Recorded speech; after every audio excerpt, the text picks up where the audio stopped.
Hello guys, ఈరోజు అయితే మా ఫ్రెండ్ వాళ్ళ రూమ్కి అయితే వచ్చాను.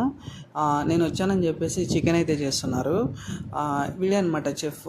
మొత్తం అన్నీ వీడే చేస్తాడంట వంటలన్నీ. సో నేను కూడా తిన్నా ఒక 2-3 టైమ్స్. చాలా బాగా చేస్తాడు. చికెన్ ఫ్రై అయితే చేస్తున్నాడు ఈరోజు. అందులోకి వచ్చేసి రైస్ అండ్ పప్పు కూడా చేశాడనమాట. చూపిస్తున్నా చూడండి. అదిగో పప్పు అయితే చాలా బాగా చేశాడనమాట. నా ఫేవరెట్ వీడి పప్పు. అండ్ ఇది వచ్చేసి 2 BHK. ఇది వచ్చేసి బెడ్రూమ్ అనమాట. ఇందులోనే వీళ్ళు మొత్తం ఎంత ఒక 5 మెంబర్స్ ఇక్కడే పడుకుంటారు.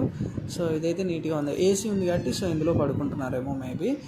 అండ్ ఇది వచ్చేసి సెకండ్ బెడ్రూము. ఇందులో వచ్చేసి క్లాత్స్ అన్నీ ఇక్కడే స్టోర్ చేసుకుంటారు వీళ్ళు.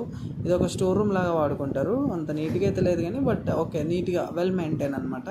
నీట్గా పెట్టుకున్నారు. సో ఫ్రిడ్జ్లో అన్నీ దోశ పిండి అన్నీ ఉన్నాయన్నమాట.